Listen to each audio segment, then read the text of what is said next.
Hello প্রিয় ছাত্রছাত্রীরা, আশা করব যে তোমরা সবাই প্রত্যেকেই খুব ভালো রয়েছো। তো আজকে আমরা এই ভিডিও থেকে নতুন একটা ইউনিট শুরু করব। সেটা হচ্ছে কি, আমাদের যে গ্রুপ এর ইউনিট 1, সেখানে কি ছিল, এডুকেশন ইন মডার্ন ইন্ডিয়া। গ্রুপের ইউনিট 1-এ এই এডুকেশন ইন মডার্ন ইন্ডিয়া এই ইউনিটের মধ্যে ফার্স্ট ইউনিট আমরা আলোচনা করেছি। সেখানে বিভিন্ন শিক্ষার কমিশনগুলো ছিল, সেখানে আমরা আলোচনা করেছি। তো আজকের এই ভিডিওতে আলোচনা করব সাব ইউনিট বি। ঠিক আছে, সাব ইউনিট বি। ঠিক আছে, সাব ইউনিট বি আমরা আলোচনা করব। তো সাব ইউনিট বিতে কি রয়েছে? সাব ইউনিট বিতে যেটা রয়েছে সেটা হচ্ছে কি, national education policy. National education policy 2020। আচ্ছা, এর আগে একটা মানে 1986 এবং 2020। তো এইটা আমাদের হচ্ছে শুরু হবে এই সাব ইউনিটটা। তো এই সাব ইউনিট শুরু হবে। তো আজকে আমরা যেটা আলোচনা করব এই ভিডিওতে সেটা হচ্ছে কি 1986 সালের জাতীয় শিক্ষানীতি। তাহলে আমাদের আজকের যে পার্ট সেটা হচ্ছে কি, আজকের পার্ট হচ্ছে কি, আজকের পার্ট সেটা হচ্ছে কি এনইপি, অর্থাৎ ন্যাশনাল এডুকেশন পলিসি 1986। এইটাই হচ্ছে আমাদের আজকের এই ভিডিওর আলোচনা। এটা কিন্তু একটা অনেক বড় চ্যাপ্টার। ছোট ছোট করে আমরা 2 কি 3টা ভিডিওতে আমরা আলোচনা শেষ করব। ছোট ছোট ভিডিও হবে, তোমরা ভিডিওগুলো দেখো এবং প্রত্যেকটা ভিডিওর পড়া ওই দিনই করতে থাকো। তাহলে তোমাদের এই ভিডিওর শেষ হবে, মানে এখানে এনইপি 1986 শেষ হবে আর তোমাদের পড়াশোনাও শেষ হবে। তো যাই হোক, তো আজকে আমরা আলোচনা করব national education policy 1986। National education policy কথার অর্থ কী? ন্যাশনাল এডুকেশন পলিসি কথার অর্থ হচ্ছে জাতীয় শিক্ষানীতি। তো জাতীয় শিক্ষানীতি 1986 একটা বিশেষ গুরুত্বপূর্ণ ভূমিকা গ্রহণ করেছিল ভারতের শিক্ষা ব্যবস্থার মান উন্নয়নের ক্ষেত্রে। তবে তারও আগে দুটো শিক্ষানীতি, জাতীয় শিক্ষানীতি গ্রহণ করা হয়েছিল। প্রথম যেটা হয়েছিল 1968, 1968 সালে। 1968 সালে সর্বপ্রথম ভারতবর্ষে জাতীয় শিক্ষানীতি তৈরি হয়েছিল।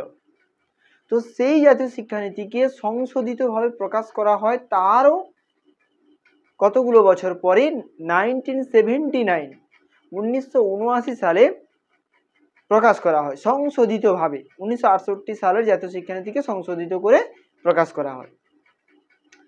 কিন্তু সেই সময়ে রাজনৈতিক এবং সমাজ, তার সঙ্গে সঙ্গে শিক্ষা ব্যবস্থার ব্যাপক পরিবর্তন ঘটে, মানে প্রশাসনিক ক্ষেত্রেও যথেষ্ট পরিবর্তন ঘটে।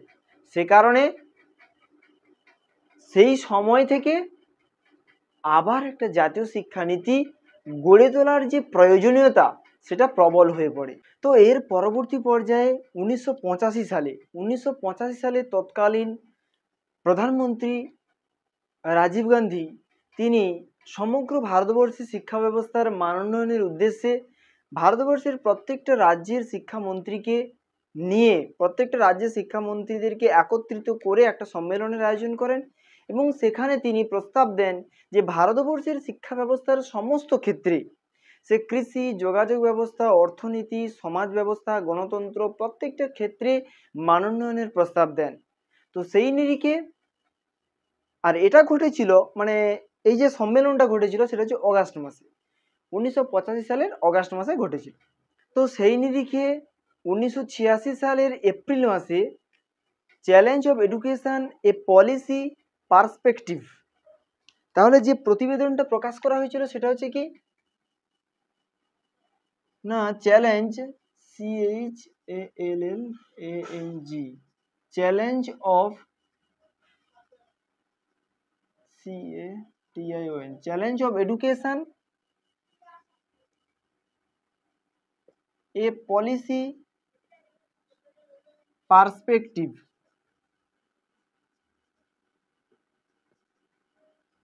চ্যালেঞ্জ অফ এডুকেশন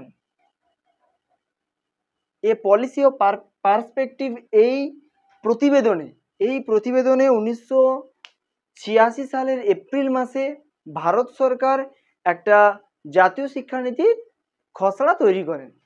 তো এর পরবর্তী পর্যায়ে 8ই মে এবং 13ই মে, ওই 1986 সালের 13ই মে, 8ই মে এবং 13ই মে, এই দুটো তারিখে দুটো সভায়, অর্থাৎ লোকসভা এবং বিধানসভায় এই যে রিপোর্ট বা এই খসড়া যে রচনা, জাতীয় শিক্ষানীতি রচনা, সেটা হচ্ছে পাস করে। তো এরপরে সেই থেকে 1986 সালের সেই জাতীয় শিক্ষানীতির খসড়াটিকেই বলা হয় যে ন্যাশনাল এডুকেশন পলিসি 1986। ঠিক আছে, তো এইভাবে আমাদের 1986 সালে জাতীয় শিক্ষানীতি তৈরি হয়েছিল এবং প্রকাশিত হয়েছিল। ঠিক আছে, তো এবার আমরা দেখব যে এই পর্যায়ে, অর্থাৎ 1986 সালে জাতীয় শিক্ষানীতিতে কি বলা হয়েছে এবং কোন কোন বিষয়গুলো এখানে আলোচনা করা হয়েছে। এখানে যে সমস্ত বিষয়ের উপর গুরুত্ব দেওয়া হয়েছিল সেই সমস্ত বিষয়গুলোকে মোটামুটিভাবে কতগুলো অধ্যায়ে এবং কতগুলো স্তবকে ভাগ করা হয়। তো এগুলো আমরা আজকে জানবো। তো মোটামুটি আজকের ভিডিওতে আমরা কিছুটা সূচনা করব এবং কিছুটা আলোচনা করব, কিছুটা থাকবে যেটা পরবর্তী ভিডিওতে আমরা আলোচনা করব। তো যাই হোক, আজকে আমরা আলোচনা করব এর যে বিভিন্ন স্তরগুলো রয়েছে এবং তার সঙ্গে সঙ্গে স্তবকগুলো। এখানে মোটামুটি 12টা স্তর রয়েছে। ঠিক আছে, 1986 খ্রিস্টাব্দে জাতীয় শিক্ষানীতির 12টি স্তর রয়েছে এবং প্রত্যেকটা স্তরের উপরে কতগুলো করে স্তবক রয়েছে। ঠিক আছে, তো এখানে CHLLEN হবে না, ENG হবে। তো কোন কোন স্তবক এবং কোন কোন স্তরগুলো রয়েছে সেগুলো আমরা এখন জেনে নেব। ঠিক আছে,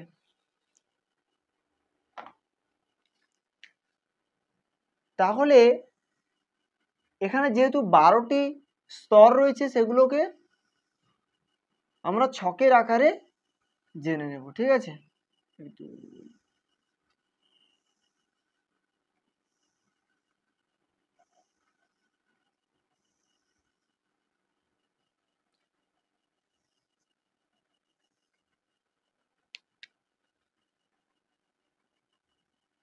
স্তর থাকবে, তার সঙ্গে সঙ্গে স্তবকগুলোও থাকবে। ঠিক আছে,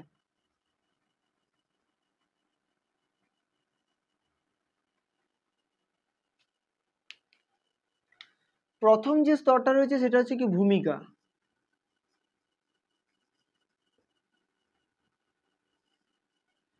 ঠিক আছে, প্রথম যে স্তর রয়েছে সেখানে মানে তার নামটা হচ্ছে ভূমিকা। সেখানে স্তবক রয়েছে 15টি। স্তবক রয়েছে 15টি। দ্বিতীয় পর্যায়ে যেটা রয়েছে সেটা হচ্ছে শিক্ষার উপাদান।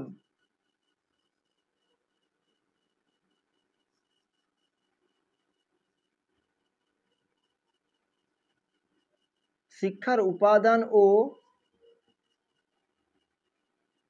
ভূমিকা, এখানে স্তবক রয়েছে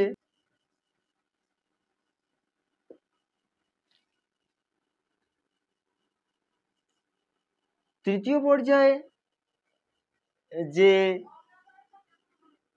স্তরটি রয়েছে সেটার নাম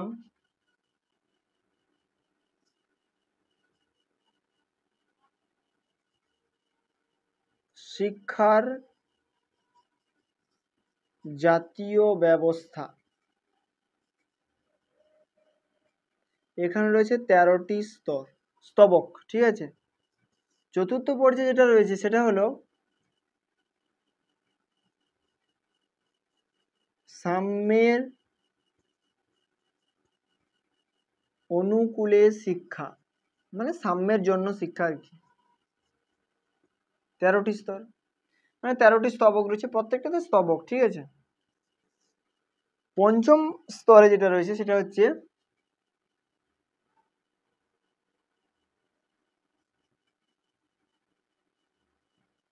শিক্ষার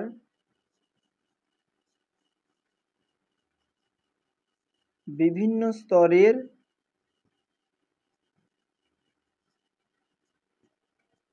স্তরের পুনর্গঠন। এখানে রয়েছে 42টি স্তবক, ঠিক আছে।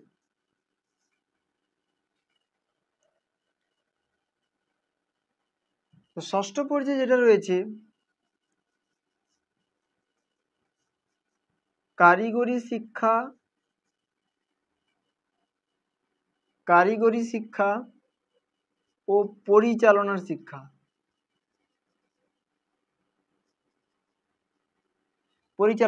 এখানে স্তর রয়েছে 20টি স্তর। সপ্তম স্তরে যেটা রয়েছে সেটা হলো কি শিক্ষা ব্যবস্থার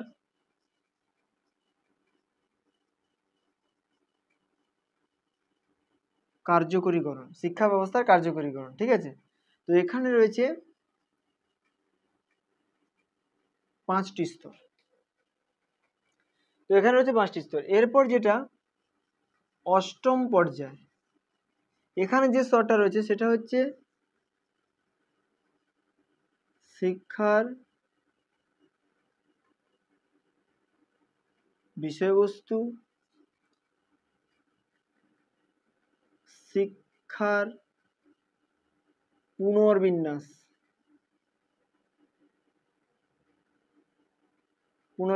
এখানে রয়েছে 25টি স্তর।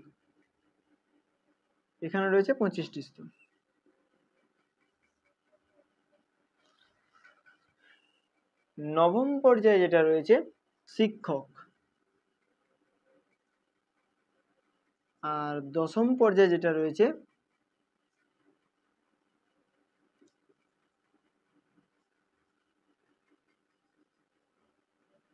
শিক্ষা ব্যবস্থাপনা। একাদশ পর্যায়ে এবং দ্বাদশ পর্যায়ে। একাদশ পর্যায়টা রয়েছে সেটা হলো সম্পদ ও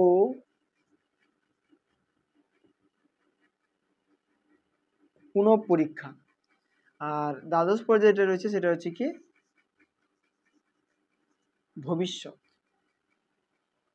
তো এই হচ্ছে মোটামুটি এই 1986 সালের জাতীয় শিক্ষানীতির প্রত্যেকটা অধ্যায়। আচ্ছা, এখানে হচ্ছে স্তবকগুলো লেখার না, স্তবক হচ্ছে 25 মানে 25। আচ্ছা, তারপরে 6, এটা হচ্ছে 6, হ্যাঁ 6টি স্তবক ছিল, তারপরে এটা 9টি স্তবক, এটায় 5টি স্তবক, এটা হচ্ছে 2টি স্তবক, ঠিক আছে। তো এই নিয়ে মোটামুটি 157টি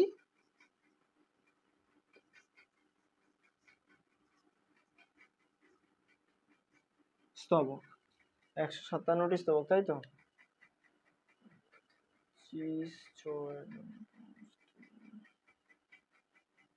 আচ্ছা, এখানে 3টি স্তবক হবে, দুটো বেশি আছে, ঠিক আছে।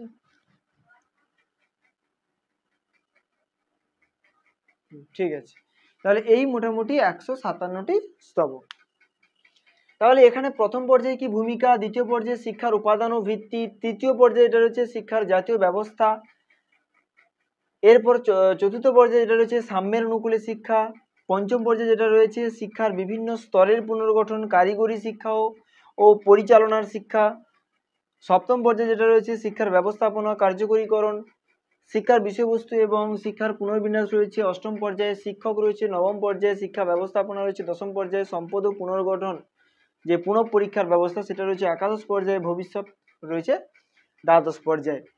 তো এখান থেকে যে ধরনের প্রশ্নগুলো পড়ে সেগুলো হচ্ছে বলতে পারে যে এনইপি 1986 এর 12টি অধ্যায় সর্বশেষ অধ্যায়ের নাম কি, বা প্রথম অধ্যায়ের নাম কি, বা পঞ্চম অধ্যায় কি বিষয় নিয়ে আলোচনা করা হয়েছিল, এরকম বিষয় নিয়ে এমসিকিউর প্রশ্নগুলো হয়ে থাকে। তো যাই হোক, মোটামুটিভাবে এই স্তরগুলো তার সঙ্গে সঙ্গে কতগুলো করে স্তবক রয়েছে সেগুলো আমরা জানলাম। তো আজকে মোটামুটিভাবে আমরা ভূমিকাটা শুরু করি। ভূমিকাতে এই যে এনইপি 1986, এখানে ভূমিকার যে স্তরটা প্রথম যে পর্যায়ে যেখানে স্তবক রয়েছে 15টি, তো সেখানে কি বিষয় নিয়ে আলোচনা করা হয়েছে। এই ভূমিকা পর্যায়েতে আলোচনার যে বিষয় নিয়ে করা হয়েছে সেটা হচ্ছে কি 1968 সালে মানে ফার্স্ট যে জাতীয় শিক্ষানীতি গঠন করা হয় ন্যাশনাল পলিসি অফ এডুকেশন। তো সেটার সাফল্য এবং ব্যর্থতা নিয়ে আলোচনা করা হয়েছে এই ভূমিকার স্তরে। এছাড়াও এনইপি 1986-তে কি করা যাবে বা কি করা যাবে না সে সমস্ত বিষয় নিয়ে আলোচনা করা হয়েছে।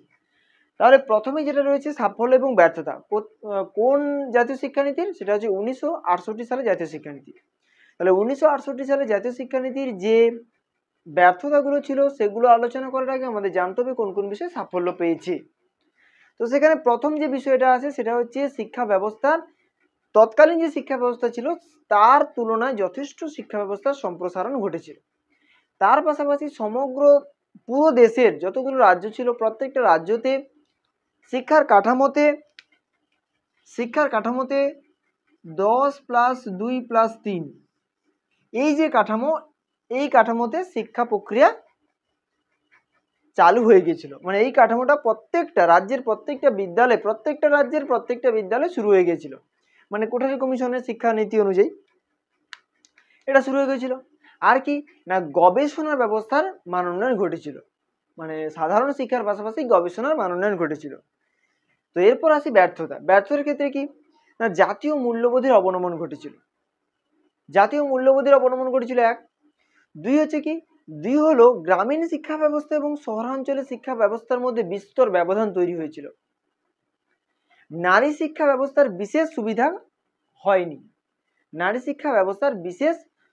কিন্তু তখন করা যায়নি, মানে ওই 1968 সালে জাতীয় শিক্ষানীতির মাধ্যমে। তখন যেহেতু প্রশাসনিক ব্যবস্থার ব্যাপক পরিবর্তন হয়ে যায় সেই সময়ে, তো সেই জায়গায় নারী শিক্ষা ব্যবস্থার দিকে বিশেষ গুরুত্ব দেওয়া সম্ভব হয়নি। আর কি, তো এর পাশাপাশি গণতন্ত্র, ধর্মনিরপেক্ষতা, সমাজতান্ত্রিক যে বিষয়, তো এগুলোর মধ্যেও বিশেষ সমস্যা সৃষ্টি হয়েছিল। দেখা যাচ্ছে যে বিদ্যালয়ে ধর্মনিরপেক্ষতা বজায় থাকছে না, দেখা যাচ্ছে যে সমাজতান্ত্রিক যে মনোভাব সেগুলো শিক্ষার্থীদের মধ্যে গড়ে তোলা সম্ভব হচ্ছে না, গণতান্ত্রিক চেতনায় দীক্ষিত করা যাচ্ছে না শিক্ষার্থীদের। তো এই ধরনের ব্যর্থতাগুলোর সম্মুখীন হতে হয়েছিল 1968 সালে জাতীয় শিক্ষানীতিকে। তো সেই নিরিখে 1986 সালে জাতীয় শিক্ষানীতিতে যে নীতিগুলো গ্রহণ করা হয়েছিল সেগুলো মূলত কি কি? প্রথম যেটা পড়ছে সেটা হচ্ছে ব্যক্তির উন্নয়ন। ব্যক্তির উন্নয়ন বলতে কি, ব্যক্তির বিকাশ, ব্যক্তির দৈহিক, মানসিক, সামাজিক, আধ্যাত্মিক ইত্যাদি সকল দিকে যে বিকাশ ঘটানো, অর্থাৎ ব্যক্তিতান্ত্রিক যে বিকাশ, সেই বিকাশের উপর গুরুত্ব দেওয়া হয়েছে। এর পাশাপাশি জনসংখ্যার নিয়ন্ত্রণের কথা বলা হয়েছে, যাতে জনসংখ্যা নিয়ন্ত্রণ থাকলে শিক্ষার জন্য সুব্যবস্থা করা যাবে বা প্রত্যেকটা বিদ্যালয়ের পরিকাঠামোকে সেইভাবে গড়ে তোলা সম্ভব। তো জনসংখ্যা নিয়ন্ত্রণের উপর গুরুত্ব দেওয়া হয়েছে। এর পাশাপাশি কোন কোন বিষয়ের উপর গুরুত্ব দেওয়া হয়েছে? জাতীয় বোধ বা জাতীয় মূল্যবোধ যাতে শিক্ষার্থীদের মধ্যে গড়ে ওঠে তার ব্যবস্থা করার কথা বলা হয়েছে এখানে, জাতীয় শিক্ষাবোধ গড়ে ওঠার জন্য। আর কি না, গণতান্ত্রিক চেতনাবোধ জাগ্রত করার কথা বলা হয়েছে, যাতে প্রত্যেক নাগরিক, সমাজস্থ নাগরিকরা বুঝতে পারে যে তারা প্রত্যেকের গণতন্ত্রের অধিকার রয়েছে, প্রত্যেকেই নিজেদের মতামতকে প্রকাশ করতে পারে। তো সেই গণতান্ত্রিক অধিকার সম্পর্কে তাদেরকে সচেতন করা। বিভিন্ন দিকের সুযোগ সুবিধার কথা বলা হয়েছে, সেটা অর্থনৈতিক হোক, কারিগরি হোক বা সাধারণ বিদ্যালয় হোক, যাই হোক, সেখানে বিভিন্ন সুযোগ সুবিধা যদি ব্যবস্থা থাকে তাহলে সেটা যেন শিক্ষার্থীরা পেয়ে থাকে, সেই ব্যবস্থার কথা বলা হয়েছে এখানে। তো এবার আমরা চলে যাব দ্বিতীয় অধ্যায় রয়েছে কি না, শিক্ষার উপাদান এবং ভূমিকা, যেখানে 4টি স্তবক রয়েছে। তো এখানে কোন কোন বিষয় নিয়ে আলোচনা করা হয়েছে? এখানে মোটামুটি খুব সংক্ষেপে আলোচনা করা হয়েছে। প্রথমত সেটা হচ্ছে সার্বিক বিকাশ, শিক্ষার্থীর সার্বিক বিকাশের উপর গুরুত্ব দেওয়া হয়েছে।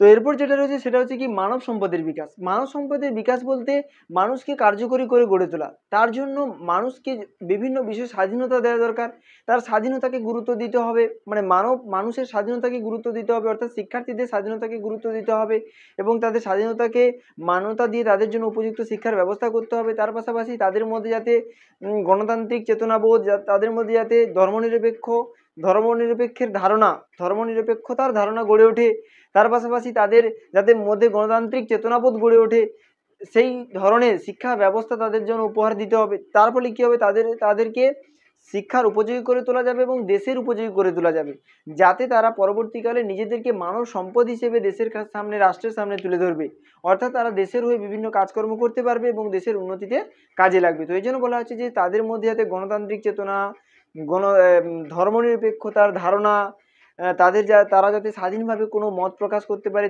তার উপর গুরুত্ব দেওয়া এবং বিভিন্ন সুযোগ সুবিধা প্রদান করা। তো এই সমস্ত বিষয়গুলোর উপর গুরুত্ব দিতে হবে, তবে গিয়ে শিক্ষার্থীদেরকে কী হবে, মানব সম্পদে পরিণত করা যাবে। তো এরপরে যেটা রয়েছে জাতীয় উন্নয়ন। জাতীয় উন্নয়ন বলতে কি বোঝায়? জাতীয় উন্নয়ন বলতে সমগ্র দেশের উন্নয়নকে বোঝায়। সমগ্র দেশের উন্নয়ন তখনই হবে যখন শিক্ষা ব্যবস্থার যথেষ্ট মানোন্নয়ন ঘটানো সম্ভব হবে। শিক্ষা ব্যবস্থা বলতে শুধুমাত্র সাধারণ শিক্ষা নয়, সমস্ত শিক্ষা স্তর, সেটা প্রাথমিক, মাধ্যমিক, উচ্চ মাধ্যমিক, উচ্চশিক্ষা সমস্ত ক্ষেত্রে, তাছাড়া কারিগরি বিদ্যা, পরিচালনা শিক্ষা, এছাড়াও যে আরও অন্যান্য শিক্ষার বিভিন্ন স্তরগুলো রয়েছে, সে সমস্ত দিকের উন্নয়ন ঘটলে জাতীয় উন্নয়ন সম্ভব। তো এইভাবে মোটামুটি জাতীয় উন্নয়ন করা সম্ভব হবে। তো এরপর যেটা রয়েছে কি, বিনিয়োগ।